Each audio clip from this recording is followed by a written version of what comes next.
Amigas y amigos, les habla Luis Velázquez. Les invito a escuchar mi programa Diálogo Internacional por lavisiónradio.net. En este programa podrán escuchar en vivo los análisis de expertos sobre la actualidad mundial, así como sobre los puntos que componen la agenda política global. Diálogo Internacional con Luis Velázquez.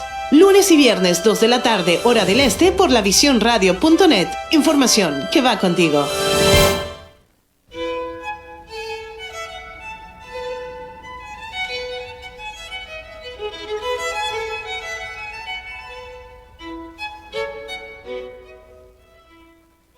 Muy buenas tardes, amigas y amigos de lavisiónradio.net. Soy Luis Velázquez, encantado de estar una vez más con ustedes en una nueva emisión de Diálogo Internacional. En los controles de audio, como siempre, mi querida amiga Alexia. A las 2 de la tarde, 2:15 de la tarde. No sé si la Alexia que me... Vamos al corte y luego regresamos. Sigamos de largo. ¿De largo? De largo hasta las 6:30. ¿Cómo empezamos tarde? Ok, perfecto. Son las 2 de la tarde, son las 2:15.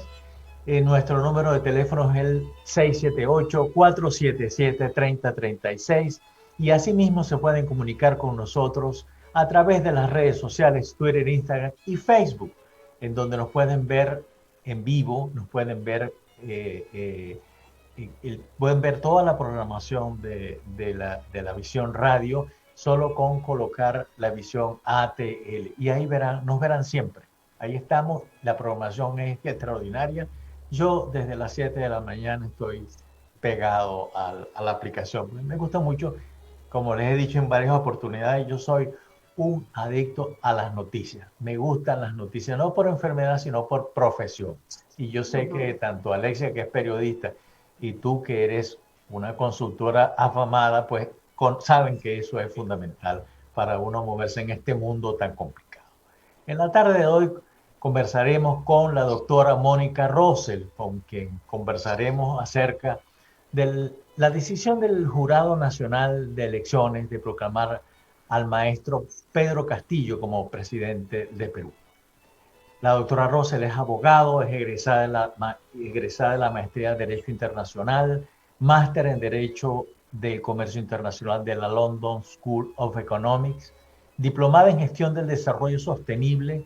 Ha realizado sus estudios predoctorales en Max Planck Institute de Alemania, certificada en propiedad intelectual por la Universidad de Estrasburgo y en negociaciones comerciales por el Instituto de Derecho del Desarrollo de Italia, profesora de la Academia Diplomática de Perú en Integración Económica y exdocente de la PUCP y la UCP en Derecho Internacional Económico y Negociaciones Comerciales. Fue jefe de la asesoría jurídica de la Comunidad Andina. Ahí nos conocíamos porque yo iba prácticamente una vez al mes a las reuniones del Consejo. Fue la directora de Derecho Internacional Público del Ministerio de Relaciones Exteriores de Perú. Actualmente es consultora de empresas e de instituciones públicas del Perú y del extranjero en esos temas. Mónica, pues estamos en un escenario bastante particular en Perú, con un gran impacto, estimo yo, en América Latina, por aquello de la izquierda y de la derecha, pero América Latina está así.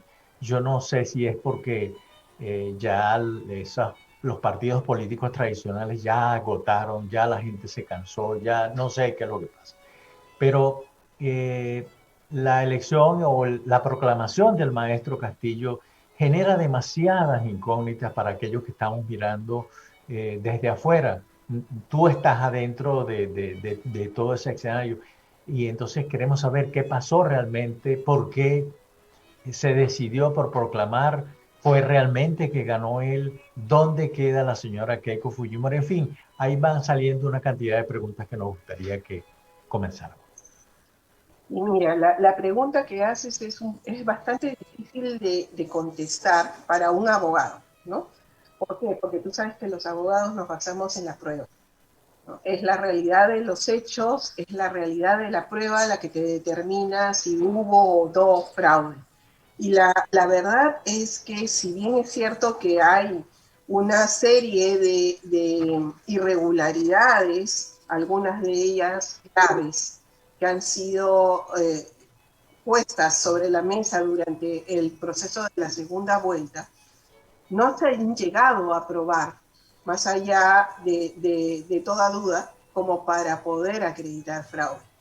Entonces, desde un punto de vista jurídico, me temo que voy a tener que decir que no se ha logrado probar un fraude que lo hubo.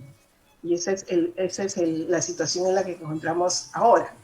La legislación electoral, por otro lado, y yo creo que hace bien, la legislación electoral protege el voto ciudadano, y solamente el voto ciudadano se puede descartar si efectivamente hay pruebas suficientes de que ese voto no fue el tal.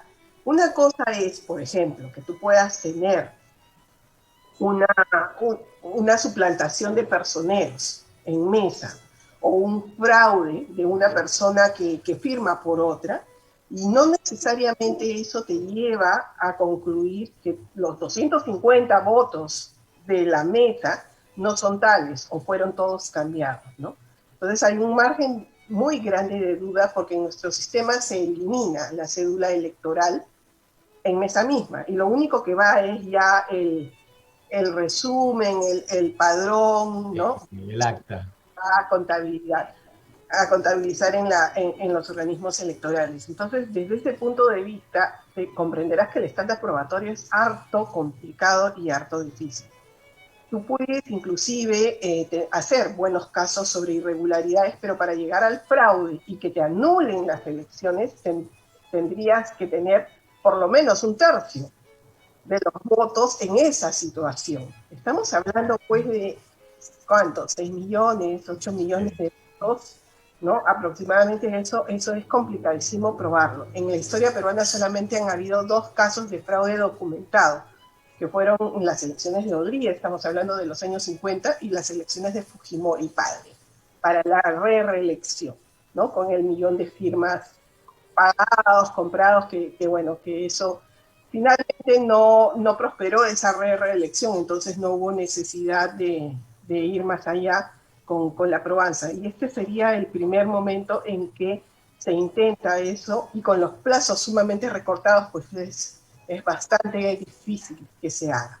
En cualquier caso, la realidad jurídica es que Fujimori no pudo probar su punto sobre el fraude, y frente a eso ya la formalidad del proceso, la preclusión de las etapas y la dificultad de la prueba se impuso y llevó a la elección de Pedro Castillo.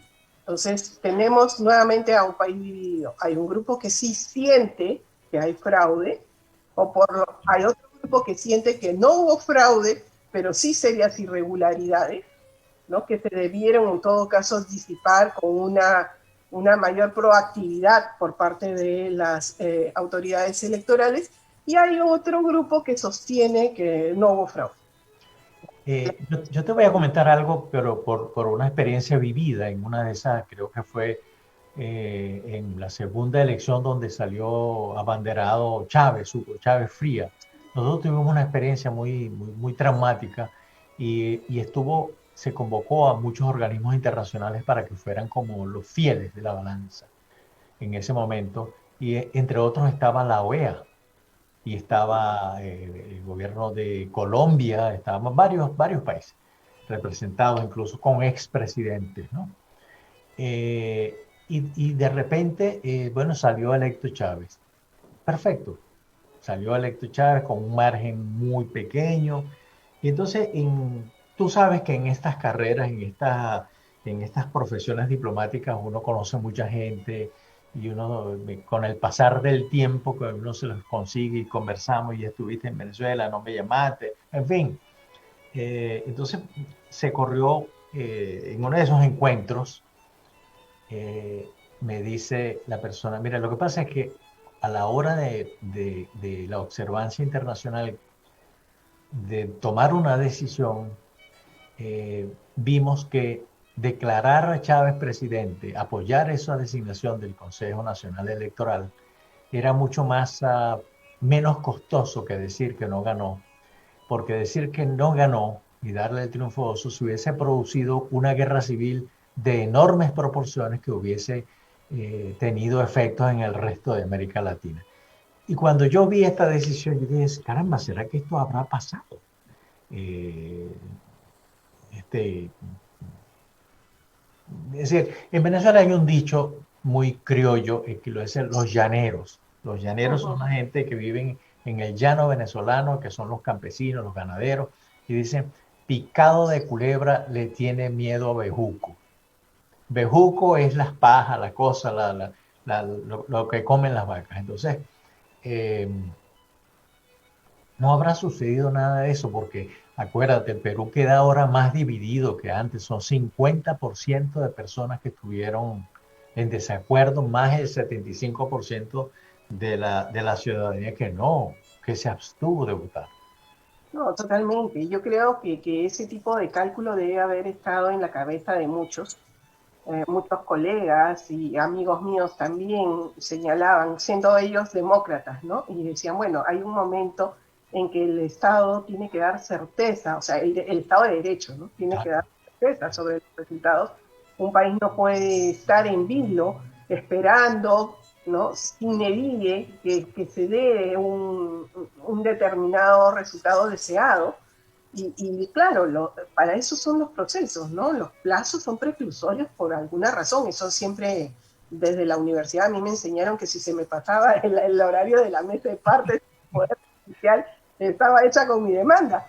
Eso vemos desde siempre porque precisamente se privilegia la seguridad jurídica, ¿no? En algún momento se tiene que dar certeza.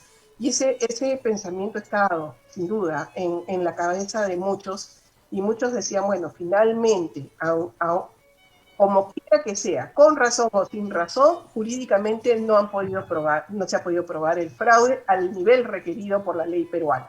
Claro. Entonces, eso obliga a privilegiar, ¿no?, la presunción en favor del voto y, por lo tanto, declarar, presidente, si más adelante se encuentra la irregularidad o finalmente se arman las piezas como para hacer un caso jurídico de verdad sostenible, de verdad creíble, sólido, entonces se verán las responsabilidades del caso. Y esa es un poco la situación de derecho. Desde un punto de vista político, yo creo que también, o sea, este pensamiento que tú me cuentas con Venezuela creo que ha estado presente en los observadores, en muchos de los observadores que han estado presentes en Perú, OEA, uno de ellos, ¿no? Y además también en politólogos o gente funcionarios públicos y gente civil, ¿no? Donde lo que han señalado es, bueno, ¿cuál es la consecuencia de no declarar a Castillo presidente? ¿No? Si la consecuencia es una guerra civil al interior del país, esa es la solución menos deseada, ¿no? Y entonces mucha gente demócrata lo que prefiere es que se declare de una vez la presidencia, ¿no? Esta incertidumbre donde el dólar se nos ha disparado, los precios de la canasta también se nos han disparado y el Perú está como inmovilizado, se aclare de una vez y bueno, luego se luchará porque se haga pues una gestión en los cauces democráticos, respetando la Constitución y respetando a la institucionalidad que no está establecida por gusto, ¿no? Y hacer ya la pelea del camino probablemente más difícil, pero la pelea en la cancha. Sí, lo cual no deja de ser muy complicado. Y yo me pregunto, el maestro tendrá claro que asume la presidencia de la presidencia de Perú con mucha inestabilidad política, que asume una sociedad bastante dividida y que si él no gobierna para todos, pudiera sucederle lo mismo que le ha sucedido a presidentes anteriores. Él tiene claro eso y sobre todo que tienen que empezar por cumplir una promesa que le hizo a sus adeptos, que es vamos a convocar a una constituyente para que redacte una nueva constitución. Y entonces eso es como medio complicado. Esto que te acabo de preguntar, me gustaría que me lo respondieras cuando regresemos de una pausa comercial. ¿Cómo no? Ya regresamos con más de lavisionradio.net. Mantente conectado en Facebook, Twitter, Instagram como La Visión ATL y en nuestro canal de YouTube como La Visión TV.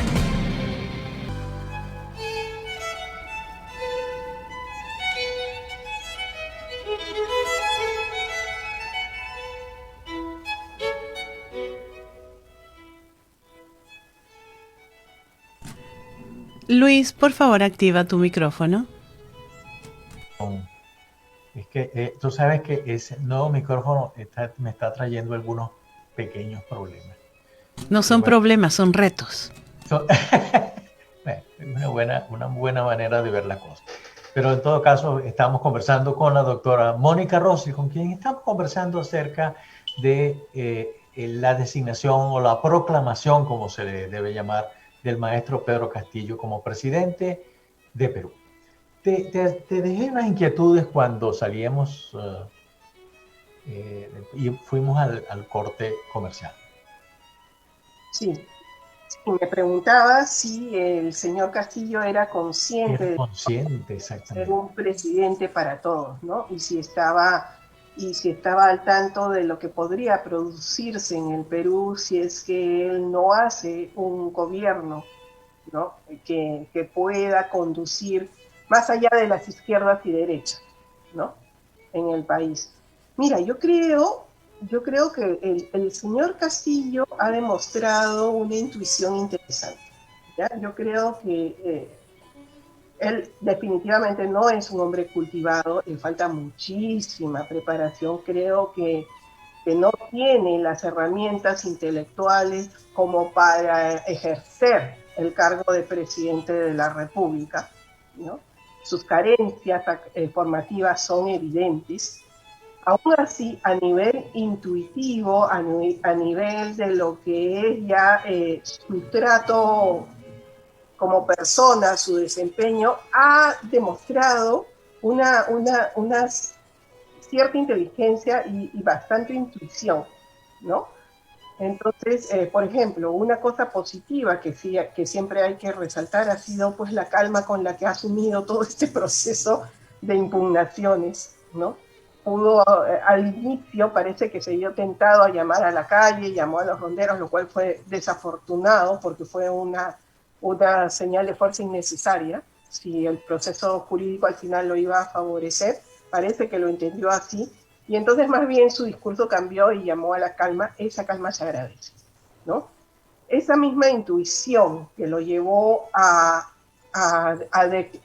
tomar las cosas con una cierta filosofía y a llamar a un discurso por la unión cuando ya lo proclamaron presidente, ese es el tipo de instinto que tiene que prevalecer durante su gestión, y es lo que va a tener, a falta de formación, eso es lo que va a tener que guiar su gestión, esos buenos instintos, ¿no? Ese creer en sí mismo, porque va a haber mucho canto de serpiente, ¿no? Mucha gente que lo va a enredar con historias y cuentos en la cabeza y lo va a confundir. Y al final del día él va a tener que reencontrarse con su esencia y ver pues qué cosa es, si es verdad lo que él dice, que ama al Perú por encima de todo y que va a ser un presidente para todos los peruanos, va a tener que hacerle más caso al instinto que a esos cantos de sirena o a esas interpretaciones interesadas que se le van a multiplicar, ¿no? Entonces, yo creo que sí, a nivel humano creo que es consciente. Ahora bien, ¿será capaz a nivel político de hacerlo? Eso es un salto cuántico, ¿no? Porque ahí hay que ver de quién es tributario el señor Castillo, ¿no? ¿Con quién tiene sus hipotecas políticas dadas y a quién le tiene que pagar? El fundador del partido, que es un tipo que va a ser muy importante. Toda la población, y yo creo que ahí sí el Perú, por mucha división que hay, todavía hay campos en los que todos compartimos una visión mayoritaria. Yo te diría que la mayoría del país, izquierdas y derechas al margen de las etiquetas, le han pedido deslindar de Vladimir Cerrón y de todas aquellas tendencias violentistas extremas. Porque el Perú al final del día es un país de centro, es un país moderado, ¿no? Entonces, si votaron por él, votaron porque representaba un cambio, no porque representaba una revolución. Claro, claro. ¿Ok? Entonces, esto es lo que va a tener que terminar de asimilar y deslindar. Qué tan doloroso sea ese deslinde, eso ya es una cuestión de valentía. Pero por el momento sí las señales son bien preocupantes, ¿no? Porque tenemos al señor Cerrón más vocal que nunca, ¿no? Hasta el momento los componentes de su gabinete son gente de extrema izquierda, ¿no? El voceado premier, si es que se confirma, ¿no? El ministro de Salud, un poquito más moderado, pero de izquierda radical también, y después no se sabe más, ¿no? Entonces, hay una disputa en este minuto, mientras nosotros estamos conversando, se está disputando lo que es la mesa directiva del Congreso, y por supuesto el partido que se siente ganador, no obstante que no tiene mayoría en el Congreso, ¿no? Pero se siente ganador porque salió electo Castillo, pues aspira a dirigir la mesa directiva, ¿no? Lo cual no sería una solución transicional, ¿no? De transacción entre las fuerzas políticas. Entonces, va a haber mucha necesidad de cordura y mucha necesidad de prudencia, y eso tiene que comenzar por el presidente. Sí.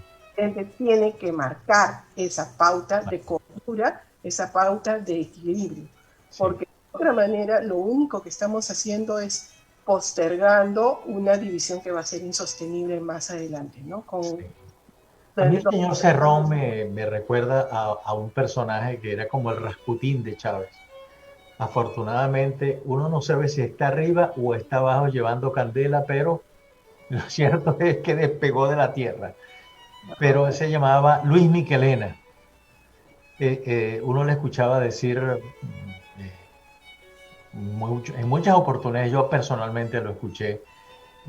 Yo era viceministro de Comercio en ese momento y en una reunión donde había técnicos y políticos. Y él le dijo a Chávez, usted tiene que continuar teniendo la gente en la calle, no en su casa, en la calle, con las expectativas. Ese es el secreto de cualquier revolución. Y de hecho, Chávez cumplió y llegó un momento en que ya Luis Michelena había perdido el control de influencia sobre Chávez y nos dejó esa herencia que hoy día continuamos padeciendo. Y eso es grave. Sobre todo que ahora está planteado como la primera medida la nueva constitución. Pero es una nueva constitución ¿para qué? Para mejorar el estado de bienestar de la población, que abra la posibilidad de nuevas políticas públicas, o es para consolidar un gobierno de izquierda, para cual Mónica Rossi, ¿qué piensa de eso en todo caso? Porque... Mira, yo publiqué, claro, uno hace un poco de microblogging a veces, ¿no? Hace mucho tiempo, no con Castillo precisamente, me alegro de que haya sido antes de Castillo, cuando estábamos discutiendo la necesidad, cada cierto tiempo se discute la necesidad de un cambio de constitución, ¿no? Entonces yo me hacía esa misma pregunta, ¿con un cambio de constitución para qué? Y yo entiendo perfectamente que la constitución para ciertos grupos puede ser como un símbolo, ¿de acuerdo? Como fue dada con Fujimori, entonces hay una fake news, una retórica, una narrativa que ha dado vueltas, haciendo que las nuevas generaciones piensen que es la constitución de Fujimori. Sin embargo, se olvidan que en realidad Fujimori, si convocó a la constituyente, al Congreso Constituyente Democrático, no fue porque quería leer en común, sino porque fue obligado por la OEA a hacer esta convocatoria. Y tuvo que hacerla mediante una convocatoria abierta. Fueron elecciones las que hubieron para determinar quiénes iban a componer ese Congreso Constituyente. Y luego de eso, además, vinieron en el tiempo 22 enmiendas, ¿no? Entonces, esta es una constitución, la más larga de la historia republicana, donde hemos tenido progresos impresionantes en lo que es la interpretación constitucional. La idea de los derechos humanos progresivos, por ejemplo, ¿no? La idea de que estamos regidos no únicamente por la Constitución material, sino además por todo el set de tratados de derechos humanos que tenemos. El llamado bloque de convencionalidad, bloque de constitucionalidad, la idea del precedente constitucional de observancia obligatoria, todos esos son desarrollos que se han dado con esta Constitución. Y hoy en día es bien difícil sostener desde un punto de vista legal y académico y en honor a la verdad que esta sea después la Constitución de Fujimori, ¿no? O sea, se ha ido adaptando a los tiempos y eso es parte del íter constitucional. Las constituciones se van adaptando a los desarrollos sociales. Entonces, ¿cuál ha sido la prédica, la razón? La razón ha sido, no queremos el capítulo económico, pero es que hay una definición de economía social de mercado que está mal entendida, porque la Constitución habla a secas de la economía social de mercado. Y cada gobierno de turno ya le da los contenidos neoliberales o más estatistas, dependiendo de su signo. Una Constitución no puede estar en ese detalle. Lo que ha pasado, o sea, los últimos gobiernos han tenido una tendencia más neoliberal en unas cosas y absolutamente mercantilistas y proteccionistas. Sí, ni siquiera han sido una cosa neoliberal pura. Y eso es lo que condena. Entonces, visto así, y cuando tú escuchas a Pedro Franque, cuya situación francamente no sabemos si va a continuar o no, ¿ya? Que era el asesor económico de Castillo durante la última parte de la segunda vuelta, él lo dijo claramente, él no necesita un cambio constitucional para llevar adelante su programa. Entonces, ¿cuál es la razón de un cambio constitucional? La única respuesta es que es una necesidad ideológica. Que es grave, que es lo que nadie quiere. Exacto. Absolutamente. Ahora, te digo una cosa, nadie niega que la Constitución pueda ser perfeccionada, sin duda, claro, para perfeccionar. Pero para eso están las leyes que perfeccionan una Constitución.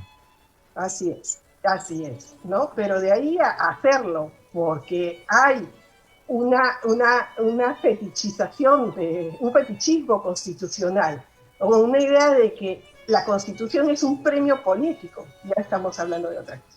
Sí, efectivamente. Pero sin embargo, a Pedro Franque le escuché algo que no entendí, es decir, y lo investigué y no solamente no conseguí ninguna información sobre eso, porque es la primera vez que lo escucho, y le pregunté a unos expertos también, que es el otro pilar del gobierno que va a desarrollar el maestro Castillo, es la economía popular con mercados. ¿Qué es eso?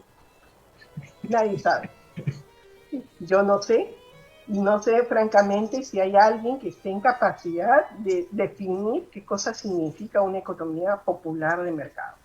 En algún momento escuché a Pedro Castillo, en alguno de sus discursos en plaza pública, tratar de acomodar el concepto. Y dijo, luego de que había venido diciendo que iban a haber estatizaciones, expropiaciones, concepto que tampoco él la tiene clara, ¿no? Porque mezcló las categorías, dijo que no, que se iban a mantener los negocios, que se iba a mantener la iniciativa privada, solamente que tenía que ser con una mirada hacia el pueblo. Ahora, ¿qué significa eso? Sí.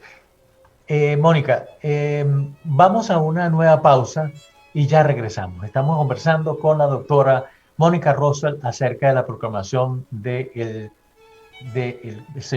maestro Castillo como presidente de Perú. .net.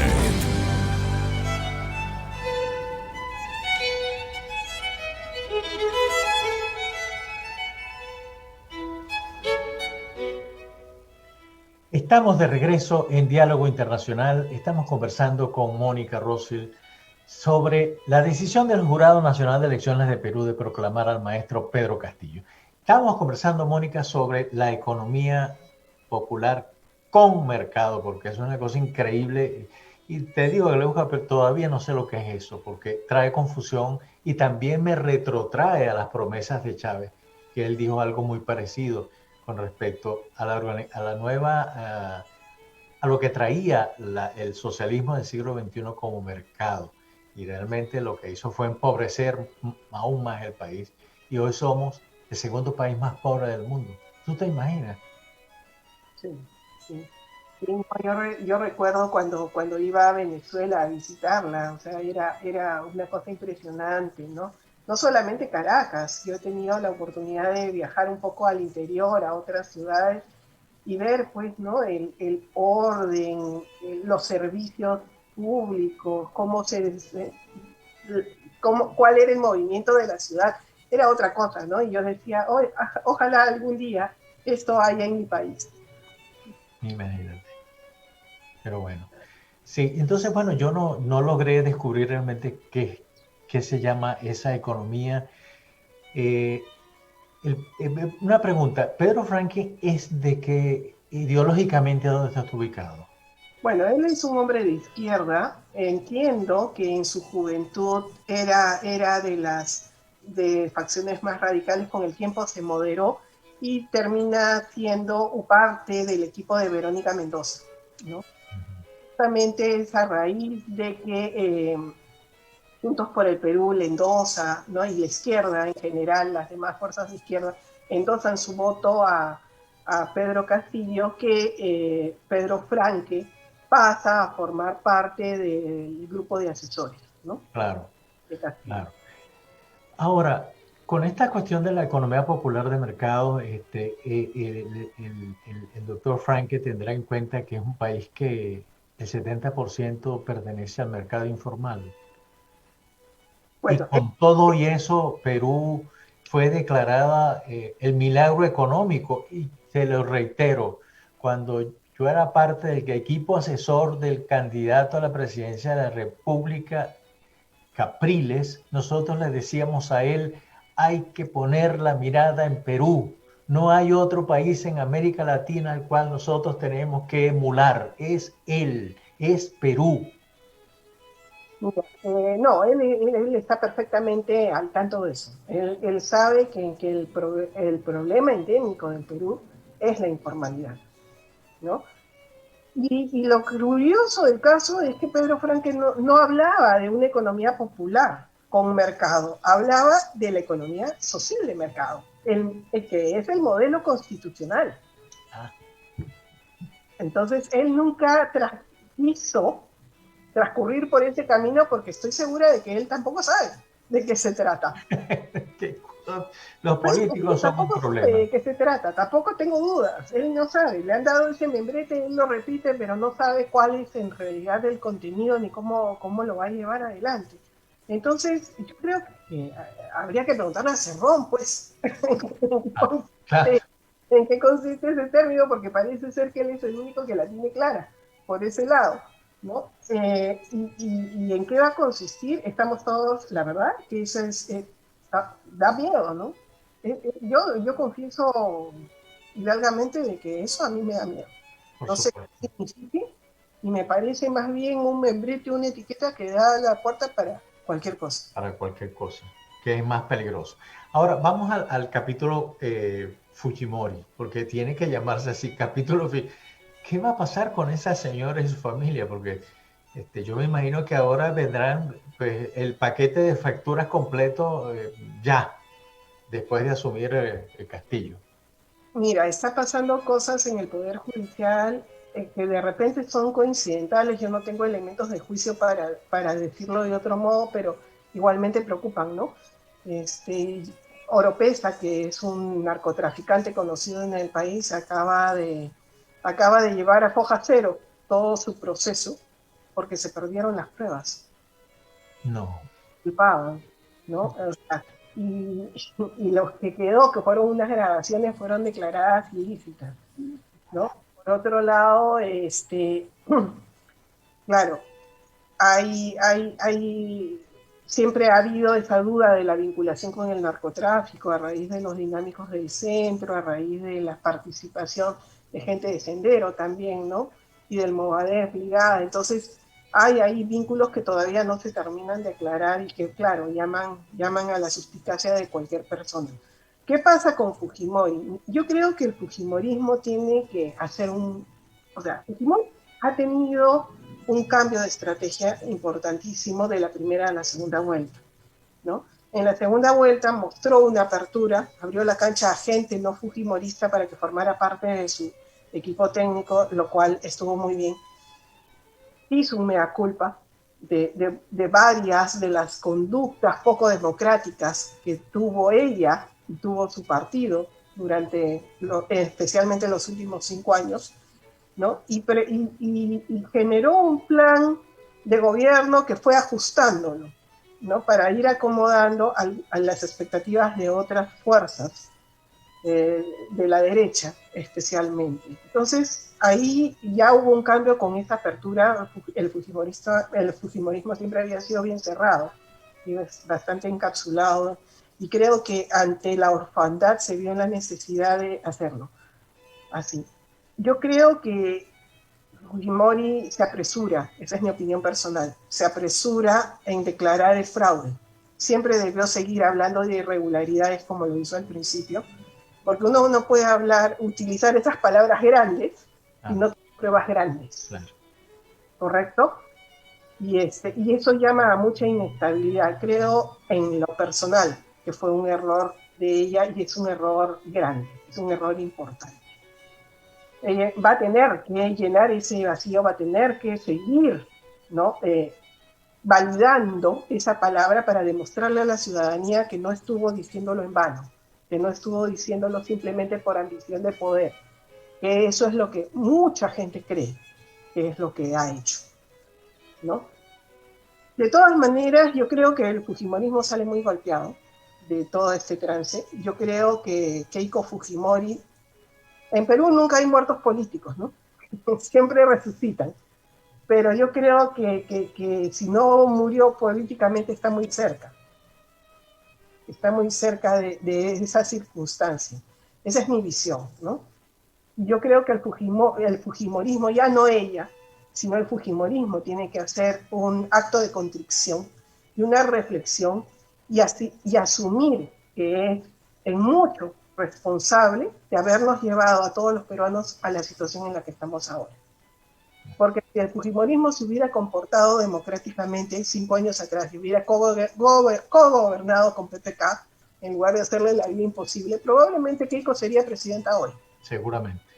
¿Ya? Y si no hubieran cometido los errores de campaña que cometieron, ¿no? Porque la campaña fue mejor en términos comparativos con campañas de años anteriores, pero no fue una gran campaña. O sea, no poderle ganar a Pedro Castillo con toda la maquinaria que tiene el fujimorismo a su disposición, también muestra, ¿no?, una gran debilidad intrínseca, y eso es lo que creo que van a tener que asumir. Y yo creo que el fujimorismo va a tenerse que reinventar, porque de todas maneras va a ser el líder de la oposición.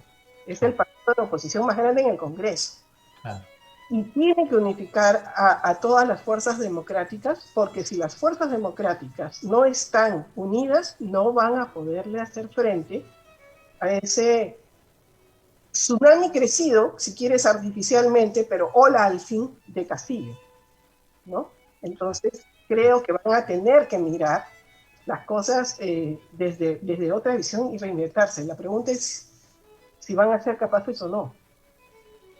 Sí, bueno, pero es que adentro del fujimorismo tiene que pasar un terremoto como tú lo estás anunciando para que eso realmente pueda suceder. Y la otra cosa es el papel de la sociedad, la gente que está afuera. Ese 75% no puede hacerse la vista del desentendido, porque al final ese es su país y tiene que ejercer contraloría interna para poder ayudar sin ver el tema ideológico, haciendo omisión de eso, para poder marcar el paso y no que se lo estén marcando desde un partido político de izquierda, que ya vemos en América Latina cuál ha sido el resultado. Esa es mi opinión. Sí, no, yo estoy totalmente de acuerdo contigo. Yo quisiera, siempre hay una esperanza, ¿no? Como en la caja de Pandora se abre y al final siempre queda la Sí. esperanza.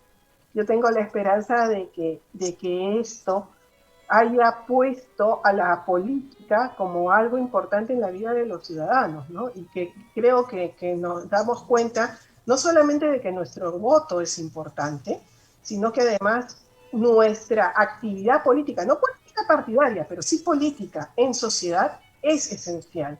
Porque de otro modo, la política se va devaluando y entonces ahí es donde entra todo tipo de persona a medrar y terminamos siendo gobernados pues por cualquiera, ¿no? Los ciudadanos también tenemos que hacer una mea culpa de que estamos acá porque nuestra anomia, nuestra comodidad, nuestro querer mantener privilegios, el mirar de costado a las diferencias sociales y económicas nos está cobrando la factura hoy. Y si eso no causa un despertar, no sé qué lo va a causar, ¿no? Pero yo tengo la confianza de que van a emerger nuevos grupos y nuevas alternativas. Yo espero que eso sea así. Mónica, una vez más te agradezco el tiempo que me has dedicado, porque realmente No. las conversaciones contigo, además de ser muy amenas, son muy aleccionadoras. No, muchísimas gracias. Y bueno, y más adelante, ya cuando el señor Castillo asuma y pasen los primeros 6 meses que podamos sentarnos y decir, vamos a evaluar qué ha pasado.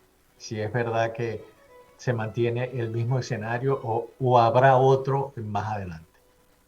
Mira, no, nada, fuerza, los que están escuchándonos, póngannos en sus oraciones a los peruanos, Así será. ¿no? Y nada, mirar la cosa constructivamente y positivamente porque tampoco hay otra, ¿no? Así es, así es. 1.000.000 de gracias, Mónica, Alexia, 1.000 gracias por siempre estar apoyándome fielmente. Con todo gusto. Y a la audiencia, bueno, aprovechen la tarde. No es la mejor tarde, pero hoy hay sol y hay que aprovecharlo. Muy buena luz. Salgan, caminen un rato. Muy buenas tardes.